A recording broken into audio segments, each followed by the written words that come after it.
Mirëmbrëma të nderuar teleshikues, ju flas nga studio emisionit Opinion si çdo të njëjtë në orën 22, duke nisur që nga java e kaluar për arsye të sezonit të ri veror në një intervistë të anuncuar me nënkryetarin e Partisë Demokratike, kryetarin e Grupit Parlamentar kësaj partie dhe një nga kandidatët për president të Republikës në votimet aktuale, pra kanë kaluar 3 raunde votimesh, nesër është votimi 4, zotin Bamir Topi. Zoti Topi, mirëmbrëma dhe mirë se keni ardhur. Mirëmbrëma, mirë se vjen.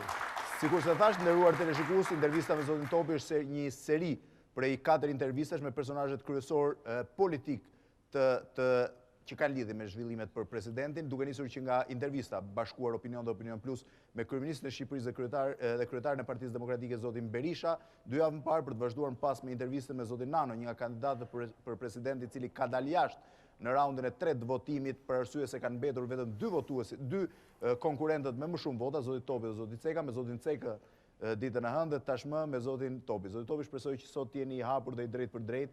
E di që ju ndajnë vetëm 24 orë nga një vendim shumë i rëndësishëm për jetën tuaj ose karrierën tuaj politike. Do bëheni president ose ndoshta mund të shkojë vendi zgjedhjet parakoshme.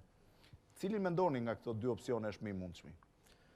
Unë besoj, Blendi, që në të gjitha intervistat kam qenë i hapur, i drejt për drejt, por më shumë se kur sonte duhet të jem eksplicit në natyrën time dhe në atë që kam anoncuar prej kohësh, kam qenë i prerë në momenti kur Grupi Parlamentar i Partisë Demokratike vendosi të bëj kandidimin tim zyrtar si kandidat për presidentin e Republikës. Kështu nga kjo pikpamje, në mënyrë figurative kam thonë, jo 5 raunde, si që parashikon kushtetuta, po edhe sikur të ishin 55 raunde, për të demonstruar respektin ndaj popullit, i cili ka qenë më shumë se kur i vëmendshëm në këtë sfidë dhe pjesëmarrës, për të qenë në respekt të atij vendimi politik që ka marrë Grupi Parlamentar i Partisë Demokratike, kryetari i cilit unë jam, pra kryetari i grupit, dhe në respekt të gjithë kolegëve të mazhorancës që kohë pas kohë ka dhënë suport, unë jam më i vendosur që të shkoj garës deri në fund.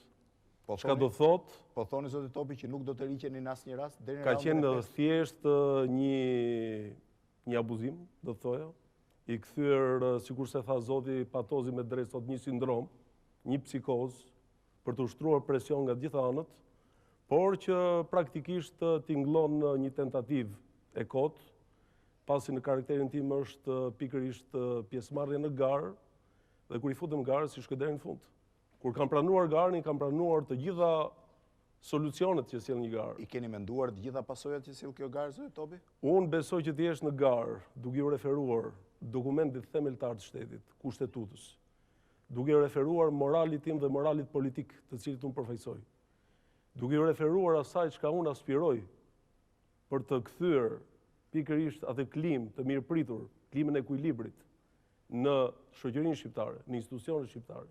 Pse jo, në politikën shqiptare, unë do thoya që është një motiv më i fortë se kurrë që unë të shprehem në mënyrë të drejtë për drejtë, më fortë se kurrë që garës do t'i shkojë në fund, absolutisht me bindjen përfitore. Pra dhe nëse dështonin raundin e nesër, do vijoni deri në raundin e 5, zoti Topi? Unë besoj që të insistoni zoti Fevziu në një pyetje e cila do të marrë të njëjtë përgjigje, besoj që nuk do ishte detyra ime është insistoj, detyra ime nuk do të ishte shumë e frytshme, sepse sikur ta bëjmë këtë emision me këtë pyetje dhe me këtë përgjigje, 1 orë e gjysmë do të merrni vetëm këtë përgjigje. Zoti Topi, gjithsesi opozita ju ka bërë thirrje që për hir të mos destabilizimit të situatës politike në vend ju të riqeni dhe t'i hapni rrugën një kandidati konsensual. Atëherë, me qenë se po mashtroni pyetjen në këtë mënyrë, unë mund t'ju them që procesi i zgjedhjes së presidentit të Republikës ka filluar muaj më parë, në atë kohë besoj ka qenë moti ftohët, ndërkohë që sot Tiranë temperatura ka qenë 42 gradë. Çka do thotë që ky është një proces disa mujor. Ka filluar në fund shkurtit, fillim të marsit. Dhe me sa mbaj mend, menjëherë mbas lançimit të një opsioni, sepse nuk ishte lançim zyrtar, menjëherë kanë filluar sulme të një pas njëshme nga opozita, Dhe këto sulme kanë qenë deri në momentin e kandidimit zyrtar, dhe deri në këtë moment unë i konsideroj sulme të pa baza, sepse unë isha shprehur në mënyrë shumë të qartë që ende nuk jam kandidat zyrtar. Dhe asnjë nuk ka të drejtë që të paragjykojë futit në garë kur ti nuk je kandidat zyrtar. Dhe në këtë moment, ka i të rëndësishëm për politikën shqiptare, jam shprehur që unë kurse si nuk do të pranoj të jem produkti i tavolinës.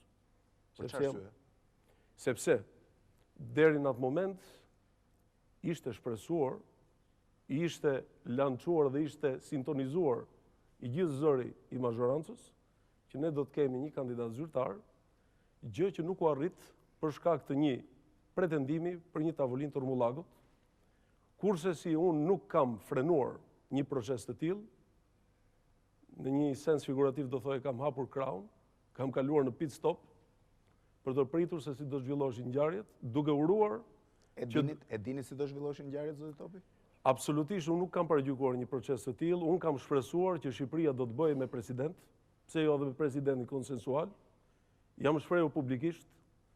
Unë nuk bëj deklarata të kamufluara, sepse në retrospektivën time politike jam shprehur gjithmonë qartë, dhe besoj kjo më ka dhënë mundësinë që të marr dhe përkrahje të gjërën publik. Pse jo edhe me disë kolegëve në parlament. Pra në momentin kur gjithçka dështoi në këtë tavolinë të Rumbullakut, atëherë jo unë, por një opsion i rikthyer në vëmendjen e grupit parlamentar të Partisë Demokratike, të vetë zotit Berisha, por t'ju rikthyer kandidimin zyrtar, më bëri që unë të futem në garë për të mos të rrequr më nga gara. Zoti Topi, t'ju bëj një pyetje, sepse u shkëputa pak nga seria e pyetjeve që lidhen me votimin e nesër, por gjithsesi me kemi këtë kontekst. Kandidimi juaj zyrtar erdhi për arsye të kandidimit të zotit Nano apo pavarësisht tij? Unë nuk jam këtu që të bëj kalkulimet e lëvizjeve politike. Unë natyrisht jam politik dhe bëj analiza dhe jam pjesë e vendimarrjes politike, por besoj për këtë pjesë në këtë studio, sikur se tha aty, është të shprehur vetë zoti Berisha. E ka bërë transparent këtë fakt. Unë di që qysh nga i moment unë jam në garë, është marrë simbas kërkesës që ka kushtetuta, më shumë se sa 20 deputet kanë firmosur për kandidimin tim, dhe natyrisht sikur se parlemërohet edhe në raundet e boksit për paragonizëm, sepse për fat keq edhe në momentin, edhe në procesin e zgjedhjes së presidentit, ne i nominojmë si raunde, jo si etapa, presupozon edhe një lloj paragonizmi figurativ me raundet e boksit. Pra, në rast se është parlemëruar që do ketë 12 raunde, askush nga publiku apo nga arbitrat nuk ka të drejtë që të thotë të rihu nga gara.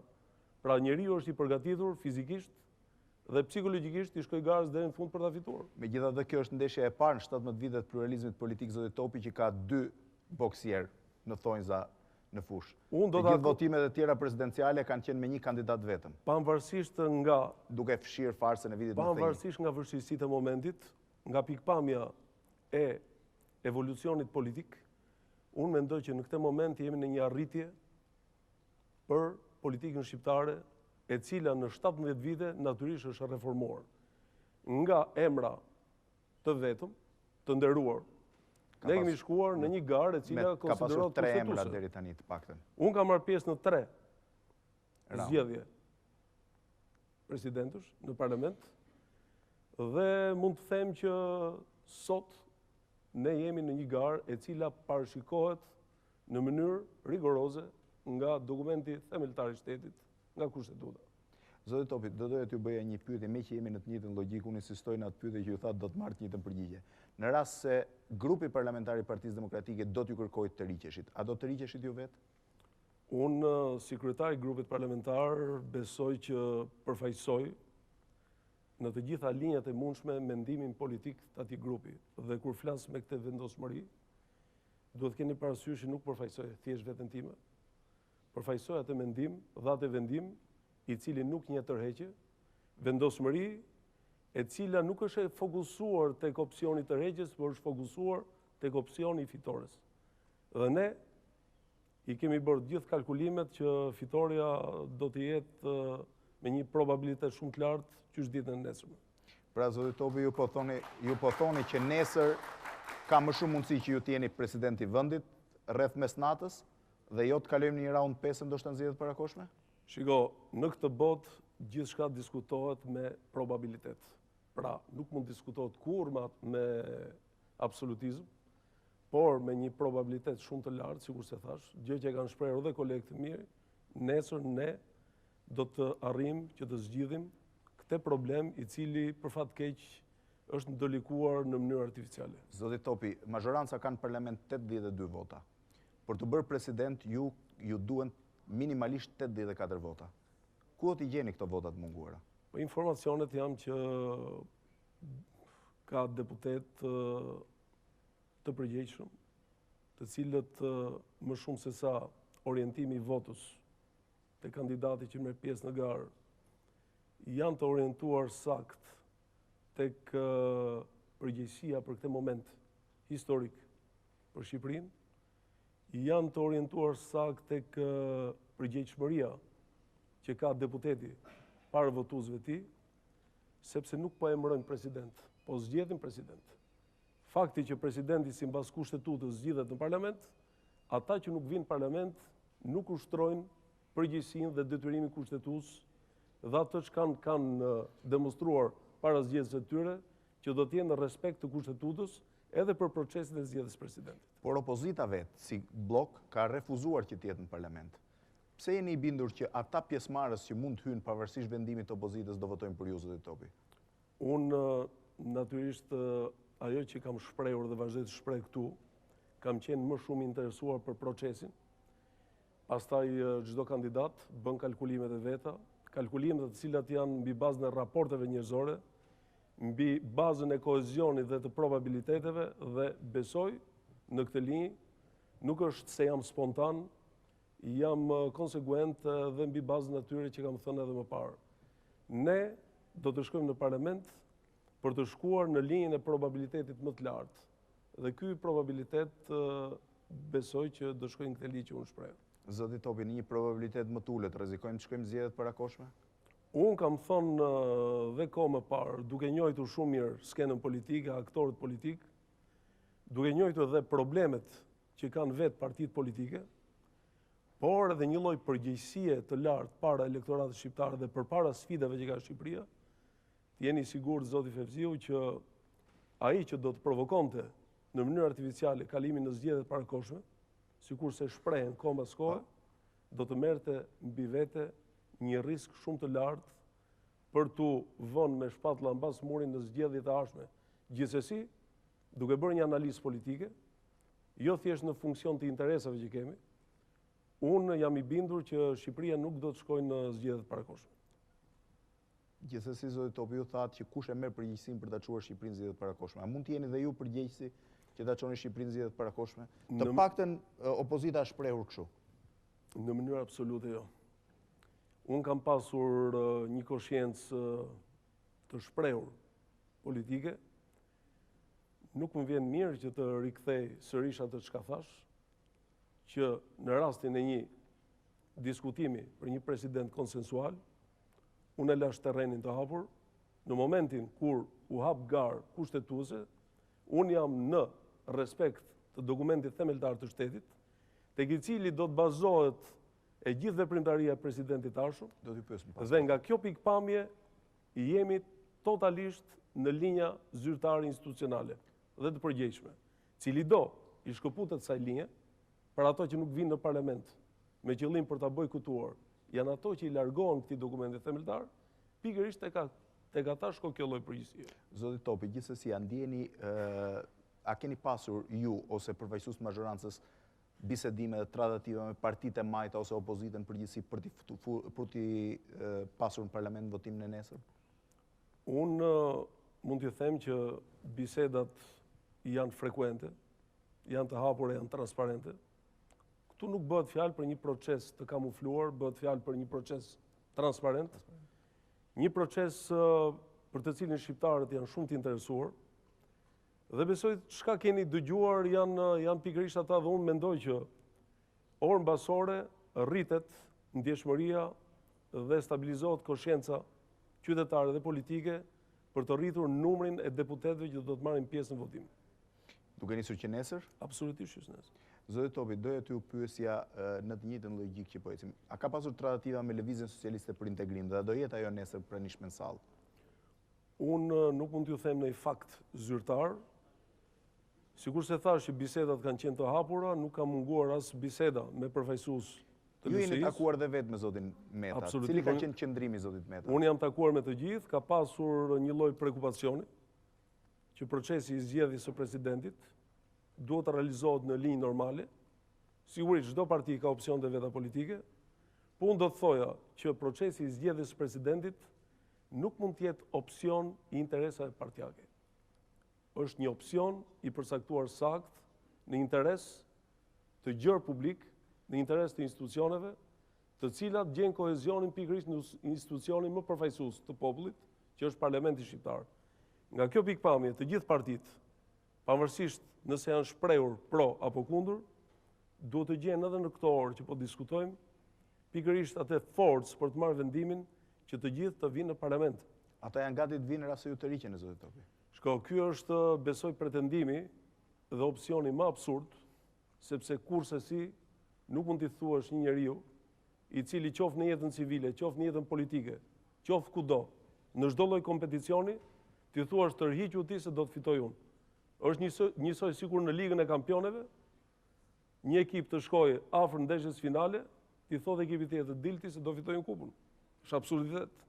Zoti Topi, a hyri kandidati konkurrenti juaj, zoti z.Ceka, me të vetëm arsye për të nxjerrë jashtë konkurimit zotin Nano? Unë ju siguroj që kam qenë absolutisht i jashtë interesave të zotit z.Ceka dhe kam marrë vesh që do të futet në garë në minutat e fundit kur ne do futeshim në parlament. Kjo presupozon që nga unë në këtë moment nuk mund të merrni në një përgjigje në funksion të pyetjes tuaj. Si shpjegohet atëherë që zoti z.Ceka arriti të marrë 32 vota? Ishin vota fiktive, siç u shpreh deputeti Bibera, apo ishin vota reale që shkonin për një konkurrent?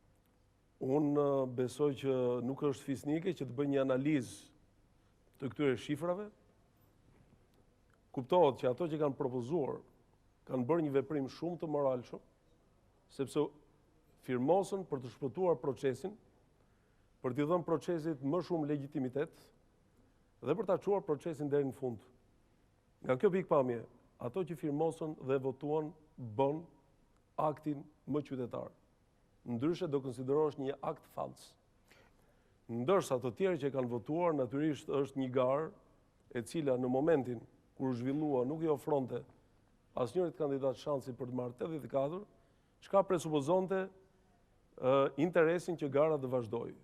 Por besoj që raundi 4 besoj do të ketë një fizionomi tjetër. Për arsye se deputetët do mendojnë që kësaj here mund të fokusohen te një nga dy kandidaturat për nxjerr fituesin?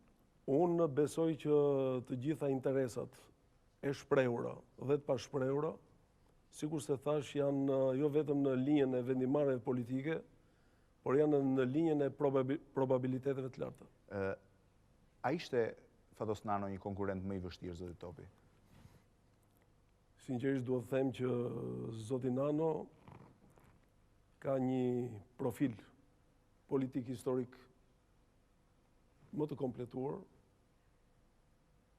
Unë vazhdimisht e kam thënë që zoti Nano ka qenë kundërshtar politik i joni, po kurse si armik politik. Unë kam vlerësuar gjatë gjithë periudhës së aktivitetit politik një status qytetar dhe intelektual të zotit Nano dhe askush nuk mund ta mohojë që zoti Nano mbetet lider historik i Partisë Socialiste. Dhe nga kjo pikpamje, i futur në garë zoti Nano, nuk mund të them që kishte shanse për të fituar, sepse sot në mazhorancë është e djathtë. Kështu që në mënyrë deklarative qoftë zoti Berisha, por edhe eksponentë të tjerë të djathtës ishin shprehur që kurse si vota fituese nuk do të shkojë tek zoti Nano. Por ajo që unë sot vlerësoj, më shumë se kur, është që linja e bojkotit cili u kthye në një modus të zyrtarizuar të një pjesë të opozitës. Them një pjesë e opozitës sepse e kam të vështirë të konstatoj sot, edhe pse kam eksperiencë politike, të konstatoj cila është opozita zyrtare. Sepse brenda opozitës ka mjaft opozitë. Pra ka fragmentarizim të opozitës, ndërkohë që nuk e shohim tek e djatha. Dhe në këtë moment kaq të vështirë për proceset kushtetuese në Shqipëri, futja e zotit Nano në garë, besojmë një kurajo qytetare dhe politike, i dha legitimitet procesit. Pra nuk po diskutohet që sot unë flas në favor të kësaj linje, sepse t'jeni sigur që duke qenë konkurrent në garë, secili do të luftonte me të gjitha mënyrat që të fitonte garën. Por, duke bërë një analizë shumë të ftohtë, unë them që profili zotit Nano është një profil kompleks. Zoti Topi, përveç faktit që ju dhe zoti Nano keni mbaruar të njëjtin gjimnaz në Tiranë, cilat kanë qenë raportet ose marrëdhëniet tuaja këto vite në politikë? Me zotin Nano kam pas raporte në distancë. Kanë qenë raportet karakterit politik. Bile do thoje që në cilësinë e kryetarit grupit, dikur në opozit, kur zoti Nano ishte kryeministër, nuk kanë munguar debatet. Gjithsesi kanë qenë debate politike, asnjëherë të personalizuara, dhe sot mbas kaq vitesh, unë mund të jap një bilanc shumë të qartë që nuk kam personalizuar debate me askënd në politikë. Sepse kam luftuar fort për parime të qarta, për parime të plota, që në mjaft momente politikës i kanë munguar. Po për zotin z.Ceka, zoti Topi? Kam pas marrëdhënie korrekte, normale, civile, qytetare. Nuk kam pas marrëdhënie të afërta, gjithsesi, zoti z.Ceka duke qenë pjesëmarrës në tavolina të përbashkëta, me një frekuencë më të lartë se sa me zotin Nano, kam pasur më shumë kontakte, gjithsesi unë shpreh vlerësimet e mia. Zoti Topi, do t'ju bëj edhe një pyetje, shpresoj që të kemi përgjigje sa më drejt për drejt. Si shpjegohet fakti që opozita shqiptare, dhe kryesisht zoti Rama, e kondicionuar në gjithë procesin e zgjedhjes presidentit me largimin tuaj? Fobi, obsesion. Unë natyrisht nuk u futa me një vullnet personal në garë. Me qenë se jam marrë për një kohë shumë të gjatë me kërkim shkencor, ku presupozohet që puna duhet të jetë mjaft e saktë, si mbas një metodike të saktuar, pata lançuar me kohë që çdo njeri, çdo parti politike, çdo personazh politik, për të shkuar procesin deri në fund, duhet të përcaktojë metodën dhe termat e referencës për të shkuar deri në zgjidhjen e këtij procesi kaq të rëndësishëm dhe delikat. Çka do të thotë? Së pari, president do të kemi një njeri me profil politik apo një njeri që do të vinte nga shoqëria civile. Ka pas një debat mjaft intensiv, për cilin ju personalisht keni qenë për një figurë politike. Kam qenë për një figurë politike, dhe gjithë klasa politike shqiptare ka pasur të njëjtën. Dhe ajo që kam gjetur në një koherencë të plotë të gjithë faktorët politik të shprehur, ka qenë që presidenti i shtetit duhet të jetë një person me profil të qartë politik. Së dyti, duhet të merresh në konsiderat jo thjesht një produkt i një tavoline, për të përsëritur precedentin e vitit 2002, pasi kushtet në 2002 ishin shumë specifike, ku zgjedhjet nuk ishin të legjitimuara, dhe për të kaluar pikërisht në linjën kushtetuese. Pra jemi në vitin 2007, ku të gjithë bërtasin për respektimin e kushtetutës, dhe kur vjen puna për momentin më të rëndësishëm, të atij institucioni që do të jetë garanti i kushtetutës, garanti i ushtrimit të kompetencave të gjithë institucioneve tjera, garanti i qetësisë së institucioneve dhe i shoqërisë, pikërisht këtu atakohet kushtetuta dhe tentohet që të largohet pikërisht nga ky dokument. Unë besoj që linjat kanë qenë të kundërta, unë kam qenë dhe kolegët e mi në respektim të kësaj linje, zoti Rama në mënyrë frekuente po dhe në kolegi ti, ka ushtruar një presion i cili nuk mund përkthehet ndryshe sot, përveç se një lloj fobie e kot, një obsesion. Nuk deshën ta zgjidhin në mënyrë kushtetuese në parlament, janë bërë oferta të herpashershme ta zgjedhë populli. Kam qenë i hapur që të dalim në publik. Nuk kishit frikë nga zgjedhjet popullore? Absolutisht, unë do isha gati të leja garën sot për të dalë në popull javën që vjen. Garancia më e madhe që unë kam sot, garancia më e madhe në aktivitetin politik, është pikërisht përkraje gjërë popullore. Zoti Topi. Dhe me qenë se jemi këtu, unë do doja në finalizim të këtij procesi të falenderoja pa mas pikërisht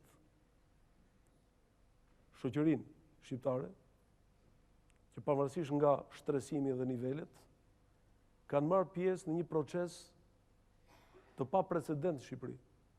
Kanë filluar sondazhet 6 muaj përpara, me një frekuencë të lartë, kanë bërë gazetat, kanë bërë mediat elektronike, kanë bërë institucionet e huaja, dhe njerëzit kanë qenë shumë të shqetësuar jo për personin. Njerëzit janë shqetësuar sepse zgjidhja e këtij momenti kaq delikat për Shqipërinë duhet të vijë në mënyrë të natyrshme, jo për të origjinuar kriza, por për të zgjidhur krizën. Dhe më rezulton sot, mbas kaq kohe, që konscienca popullore në një masë të lartë ka qenë një konsciencë jashtëzakonisht e kualifikuar. Gjë që nuk po e shoh në disa segmente të politikës. Disa nga kundërshtarët tuaj politik, si zoti Rama e tjerë, thonë që çelësi i popularitetit tuaj, zoti Topi, i gjithë sondazheve, që e kanë konstant popularitetin tuaj, është fakti që ju nuk keni pasur përgjegjësirat në mbi shpinë. Unë mund t'ju them që në sens relativ kam pasur përgjegjësi më shumë se zoti Rama. Në shkuptim. Në sensin e detyrave të përmbushura. Unë së pari kam 3 legjislatura që janë në parlament. Së dyti, do thoya që jam në një pozicion ku udhëheq në grupin tim debatin politik në parlament. E kam ushtruar këtë pozicion në opozitë dhe në mazhorancë. Së treti, do thoya që kam qenë dhe në qeveri. Kam qenë dhe ministër. Së katërti, më falni për daljen nga modeli i modestisë, mund t'ju them që kam 14 vjet që kam ezaruar karrierën akademike, jam me titull profesor, doktor. Së pesti do të thoje që nuk jam jashtë parlamentit për të dhënë mendimet kualifikuara për parlamentin. Kështu që nga kjo pikpamje, unë nuk kam dalë sot për të bërë vlerësime krahasimore, por në referencë të pyetjes tuaja dhash një përgjigje. Faleminderit zoti Topi, përpara se sa të kaloj në spotet publicitare, po insistoj edhe një herë për ta mbyllur këtë kapitull. E di që ju do buzëqeshni se i dini pyetjen time. A jeni i sigurt që mbas raundit 4 në rast se dështoni nuk do të riqeni? A jeni i sigurt që presioni ndërkombëtar nuk do t'ju detyrojë të hapni krahun në atë pit stopin e famshëm që ju thatë? Atëherë, me qenë se dole tek pozicioni faktorit ndërkombëtar ka qenë më elokuent se kur edhe në momentet e fundit. Ju e keni parasysh edhe deklaratën e fundit të zonjës Di Carlo, e cila bën thirrje për të dalë nga ky proces i cili ka ngecur pikërisht në këtë situatë. Dhe është një thirrje që duhet kuptuar që Shqipëria, institucionet shqiptare duhet të shkojnë pikërisht në atë që një bota perëndimore, linjën zyrtare institucionale. Së dyti, për të dalë tek vlerësimi i institucioneve ndërkombëtare, para 4-5 ditësh është publikuar një sondazh i Institutit Demokratik Amerikan, NDI, i cili së bashku me Institutin Republikan janë 2 institucionet e kualifikuara të certifikuara të Kongresit Amerikan që bëjnë sondazhet. Dhe nga ky sondazh unë nuk dëshiroj ta ripërsëris. Rezulton politikani më popullor në vend. Pikërisht që më jep një lloj inspirimi të fortë që garës t'i shkoj deri në fund për ta fituar. Atëherë kalojmë në spotet publicitare dhe rikthehemi sërish në transmetim të drejtë për drejtë në këtë intervistë me zotin Bamir Topi, një nga dy kandidatët e mbetur në garën presidenciale për president në ardhshëm Shqipërisë. Rikthehemi sërish pas pak. Jemi rikthyer sërish në transmetim të drejtë për drejtë në këtë intervistë me zotin Bamir Topi, kryetari i Grupit Parlamentar të Partisë Demokratike, nënkryetari kësaj partie, një nga dy kandidatët kryesorë, një nga dy kandidatët e vetëm për garën presidenciale. Garën nga do dali presidenti i ardhshëm i Shqipërisë, kreu shtetit, i cili do të zëvendësojë në datën 24 korrik Alfred Mojsiun, presidentin në detyrë. Zoti Topi, duhet ju bëj disa pyetje që lidhen me vizionin që ju keni si kandidat për president, pra jo me zgjedhjen. Përse keni vendosur të kandidoni për president në një moshë kaq të re? Së pari unë jam përtej atij limiti i cili përcaktohet si limit i detyrueshëm për moshën. Gjithsesi shumë i ri për një politikan të marrë kreun e shtetit. Kjo është një arsye shumë e fortë, Blendi, dhe keni dalë në një pyetje e cila është fokale. Kam pranuar që të kandidoj për pozicionin më të lartë të shtetit, jo për qëllime karrieriste. Për ta ilustruar që nuk bën pjesë në qëllimet e karrierës, është pikërisht momenti kur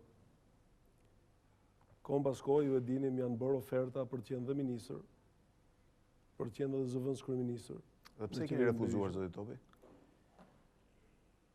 Së dyti, unë kam refuzuar pozicionin e zëvendës kryeministrit, jo sepse nuk u ndjeva i nderuar nga oferta, por kjo ofertë u bë në një kohë kur ishte lançuar oferta e parë. Dhe i kam thënë zotit Berisha që nuk mund të jem në të njëjtën kohë në dy linja. Pra kam preferuar pjesën tjetër, pikërisht për të qenë kontribues në shërimin e disa plagëve që mund të konsiderohen dhe plagë të thella për shoqërinë dhe institucionet shqiptare. Cilat janë këto plagë, zoti? Besoj së pari ai korrupsion që më shumë se kudo është i shprehur në linjën e drejtësisë, në sistemin e drejtësisë. E nisa me korrupsionin jo për të mbetur te korrupsioni. Kur themi reformimi i sistemit të drejtësisë, ky është një proces mjaft kompleks. Proces i cili fillon me vullnete politike, me vullnete institucionale, me ekspertizë, që ne të arrim standarde bashkohore pikërisht në sistemin i cili realisht ka plagë të thella. Këtë nuk e them vetëm unë. Kjo është thonë nga të gjithë aktorët e politikës, është thonë nga përfaqësues të institucioneve specializuara, dhe pikërisht jam i motivuar shumë që të shkoj kësaj linje, së bashku në bashkëpunim me të gjitha institucionet, qofshin këto institucionet shtetërore dhe politike dhe partijake, që të reformojmë këtë sistem që do t'i jepte Shqipërisë dhe institucionet shqiptare një frymarrje të re për realizimin e atyre reformave të cilat realizohen jo thjesht nga qeveria, por realizohen nga gjithë institucionet shqiptare. Në projektin tuaj presidencial, po e quaj projekt, zoti Topi, a parashikohet ose a ekziston si një pikë qendrore shkarkimi prokurorit përgjithshëm? Dua përgjigje drejt për drejt. Unë nuk do ta konsideroja pikë qendrore, është pjesë e reformës në drejtësi. Pra do ta shkarkoni prokurorin e përgjithshëm nëse bëheni president? Në mënyrën më absolute ne do të reformojmë të gjithë paketën ligjore që ka bëjmë sistemin e drejtësisë dhe natyrisht do të shkojmë në limitimin e kohës të institucionit, të prokurorit, çka presupozon dhe një largim të prokurorit aktual.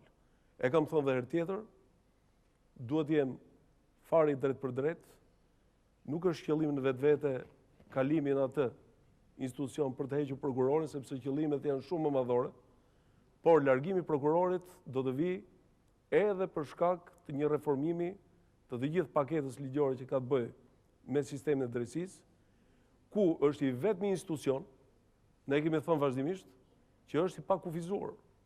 Sot ndërron Presidentët e Shtetit Bashkuar kanë kohën të kufizuar 4 vjet. Prokurorët kudo në botë e kanë kohën të kufizuar. I vetmi rast është rasti i prokurorit, i kryeprokurorit shqiptar, i cili e ka mandatin të pakufizuar. Pa përjashtuar pasaj të gjitha ato element që unë nuk e gjetë rastit të trajtoj sonte. Cilat janë pikat e tjera të projektit tuaj nëse keni një projekt prezidencial, zoti Topi? Se një nga shkaqet që shtypi është fokusuar te ju ka qenë fakti që nuk keni paraqitur në një projekt prezidencial konkret. Shiko, se cili ka një projekt në linjën e vetë konkuruse. Por me qenë se gara do të zhvillohesh në parlament dhe nuk do të zhvillohesh në popull, atëherë ishte e tepërt që të prezantohej një projekt për postin e presidentit. Por, kohë pas kohe, qoftë në shtyp, qoftë në intervista, qoftë në studio, unë jam shprehu qartë që sfida kryesore është reforma e sistemit të drejtësisë, balanca e institucioneve, krijimi i një klime të re në politikën shqiptare për t'u larguar konfliktualitetit, për të krijuar një harmoni të pranueshme në klimën e nxehtë të politikës shqiptare, për të vendosur rregulla loje ku institucioni i presidentit detyrimisht do jetë jo vetëm në funksion të zbatimit rigoros të neneve të kushtetutës dhe të ligjit, por do të ushtrojë të gjitha ato vullnete, qofshin këto edhe personale, për të normalizuar jetën politike dhe publike e cila kohë pas kohe acarohet në Shqipëri. Zoti Topi, në rast se ju bëni një bilanc me syrin e një kandidati dhe ndoshta një presidenti të ardhshëm, cilat kanë qenë pikat e forta dhe dobta, pra avantazhet dhe dizavantazhet e presidentit Mojsiu? Unë besoj që presidenti Mojsiu në vitin 2002 u zgjodh si një model larg polaritetit të politikës shqiptare. Unë kam qenë, nuk mund të them protagonist, por kam qenë pjesëmarrës në ato momente, ku i siguroj që edhe atëherë nuk ka qenë shumë e lehtë për të ekstraktuar presidentin e ardhshëm. Edhe pse ka pasur një akord të gjitha partitë politike, zoti Mojsiu në parlament mori 93 vota. 9 vota më shumë se konsensusi minimal. Çka do thotë që edhe brenda një konsensusi të konsideruar të gjerë, votimi në parlament është ai që është, sepse është i fshehtë, është në kudi. Njerëzit kanë preferencat e tyre, kanë pozicionet objektive dhe subjektive, por tek e fundit ne zgjodhëm në vitin 2002 një president i cili nuk ishte përfshirë në politikë dhe në debatet publike. Duke menduar që ky model në klimën e acaruar shqiptare do t'i jepte mundësi jo vetëm qetësimit të ujërave, por edhe vazhdimit të reformave në Shqipëri. Nuk mund të them sot për të bërë grafin e aktivitetit të zotit Mojsiu, sepse më lejoni t'ju them që kam pasur marrëdhënie institucionale dhe kuptohet që brenda marrëdhënieve institucionale të detyrueshme ka dhe elemente janë rujtur edhe raportet qytetare, absolutisht. Dhe sot në këtë studi jemi në një funksion tjetër, jo për të bërë grafin e aktivitetit të zotit Mojsiu, por gjithsesi në aktivitetin e njeriu. Besoj edhe për shkak të turistnisë së fortë politike, unë besoj disa gjëra janë realizuar mirë, por disa gjëra kanë mbetur të parealizuara. Në thelb, zoti Topi, a ishte një dështim gjetja e një presidenti jashtë politikës aktive? Fakti që unë dhe kolegët e mi, edhe opinionistët në përgjithësi, kanë stresuar fort muajt e fundit në gjetjen një profili politik, mundësisht edhe profili lartë politik, tregon që duhet i largohemi modeleve që vinë të gjetura rastësisht, qofshin këto edhe personalitete të jetës civile. Zoti Topi, një nga kontestimet kryesore që vjen për emrin tuaj është fakti që jeni nënkryetari i Partisë Demokratike dhe që zgjedhja juaj në postin e kreut të shtetit i jep Partisë Demokratike ose mazhorancës aktuale të gjitha pikat kyçe të drejtimit të vendit. kryeministrin, kryetarin e parlamentit, presidentin e shtetit. Atëherë mund të... Pra krijohet një monokolor që mund të ndikojë negativisht në politikën shqiptare. Jo, unë e quaj të pabazuar, së pari se mandati i presidentit të Republikës nuk është kompatibël me mandatin e kryeministrit, të kryetarit të kuvendit, të cilët dalin drejt për drejt nga zgjedhjet e përgjithshme politike. Në rast se do t'i shkojmë kësaj logjike, unë do të marr thjesht si një referencë zgjedhjet e vitit 2009, të cilat mund të fitojnë nga opozita sotme. Dhe atëherë mund të them sot, nëse ne sot e zgjedhim presidentin nga opozita dhe zgjedhjet fitohen nga opozita e sotshme, atëherë të tre karrikët kryesorë të shtetit do t'i takojnë opozitës sotshme, e cili do jetë mazhorancë nesër. Ky nuk është argument. Së dyti, kur kemi pranuar që do të jetë njëri me profil politik dhe kanë pranuar gjithë, ka pasur edhe personazhet politikës që kanë preferuar profile politike të larta, të cilët njohin jo vetëm rregullat e politikës, i largohen trysnive politike dhe kuptohet në kaq vite demonstrojnë në mënyrë të qartë dhe karakterin dhe profilin e tyre. Fakti që mbetën kandidat ju, z.Ceka, z. Nano, tregon që mbetën nivelin më të lartë politik. Blendi, fakti që mbas 6 muajve, ku ju siguroj çdo ditë, unë që kam qenë interesuar, po dhe ju, kam dëgjuar me 10, me 100 herë, në mënyrat nga më të ndryshme interpretime për emrin, nuk kam dëgjuar asgjë, fatmirësisht, në të gjitha linjat e mundshme, por kam dëgjuar vetëm një handicap. S'ka pas armë tjetër opozita, jo opozita, por një pjesë opozitës. E vetmja armë që kishin Karshime ishte që ky njeri është nënkryetari i Partisë Demokratike. Ndërkohë që është një pozicion i nderuar, është një pozicion me të cilin unë përfaqësohem në parlament dhe besoj që nuk mund të jetë një handicap për këtë profil politik i cili do të shkojë në karrikën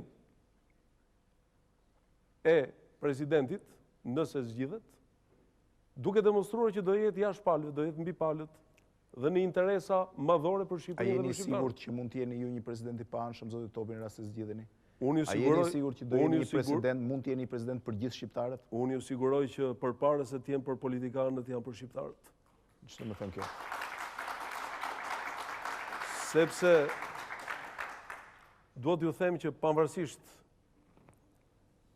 rezultatit që mund të më çojë atje, unë ju siguroj që dhe mund ta memorizoni këtë që unë po them tani. Memorizohet në kamera dhe mbetet një kohë shumë të gjatë.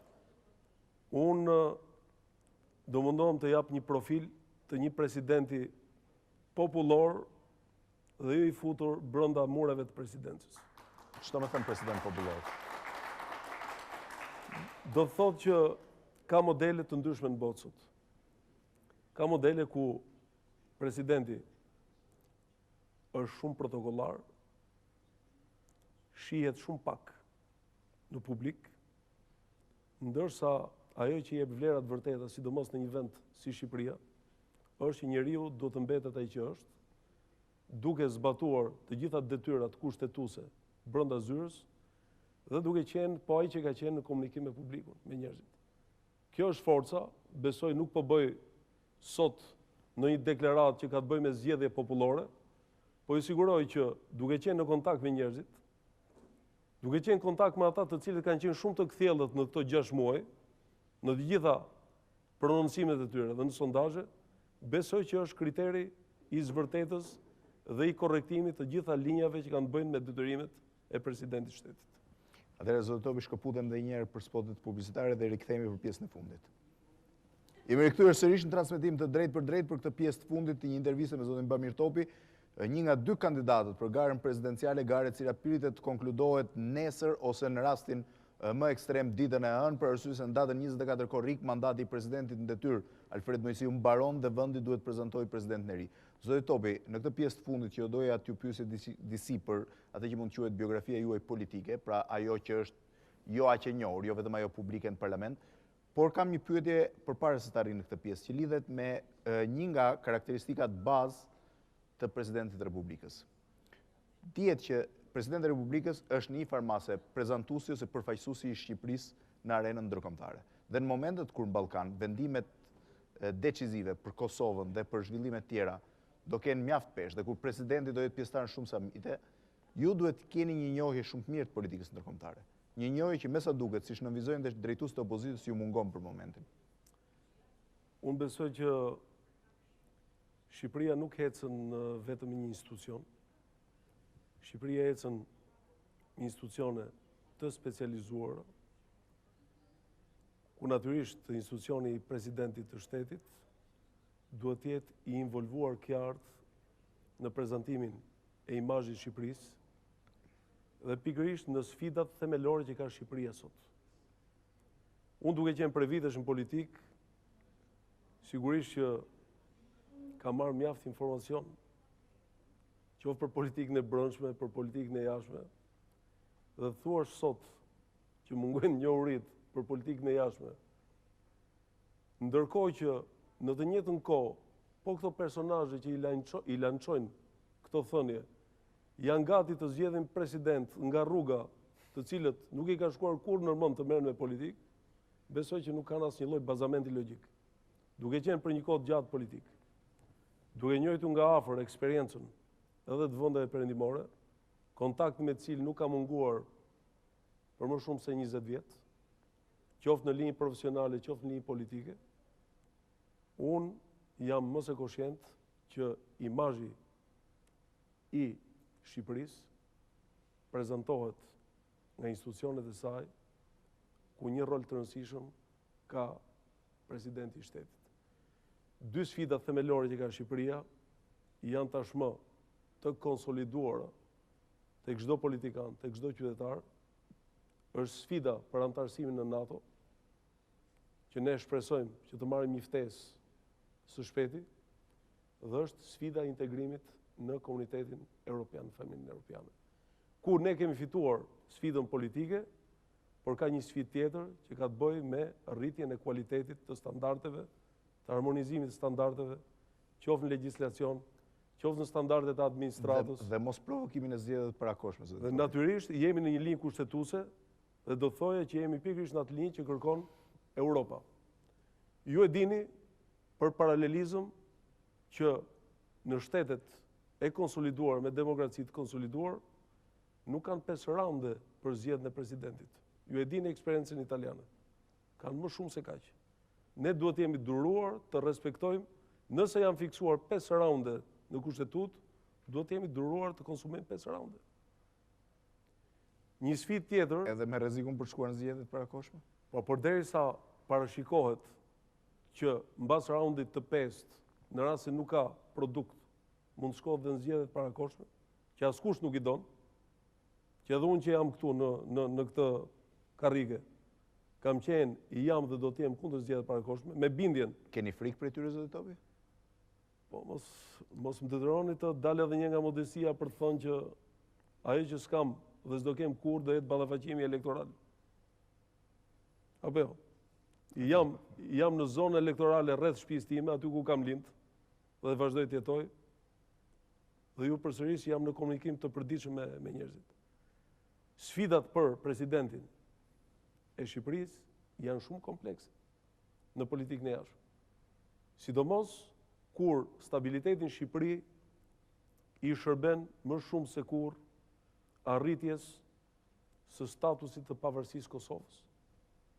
Pra nuk mjafton të hidhen ligjërata, por duhet që çdo politikan, kur shprehet për një problem që mund të cënojë stabilitetin politik në Shqipëri, duhet kujtohet mirë që mund të influencojë drejt për drejt në prishjen e atij imazhi që kanë krijuar shqiptarët e Kosovës, imazhi i cili i ka sjellë më afër se kurrë marrjes së statusit pavarësisë, imazhi i cili ka krijuar një mbështetje të gjerë ndërkombëtare dhe një përkrahje të drejt për drejt nga Shtetet e Bashkuara të Amerikës. Dhe të gjitha marrëdhëniet diplomatike, qoftë me konsolidimin e marrëdhënieve tradicionale, qoftë me krijimin e marrëdhënieve të reja, Shqipëria sot nuk është thjesht gjeografikisht në Europë, Shqipëria është pjesë e marrëdhënieve intensive politike institucionale, gjë që e ka demonstruar qoftë kryetari i qeverisë e ka demonstruar kryetari e kuvendit në mjaft vizita, Parlamenti shqiptar, partitë politike dhe të gjitha këto kanë nevojë që të kualifikohen më tej, ku jo vetëm kryetari i shtetit, por të gjitha institucionet të veprojnë në mënyrë shumë harmonike për rritjen e kualitetit të imazhit të Shqipërisë në botë. Zoti Topi, nga keni ardhur në politikë dhe pse jeni angazhuar?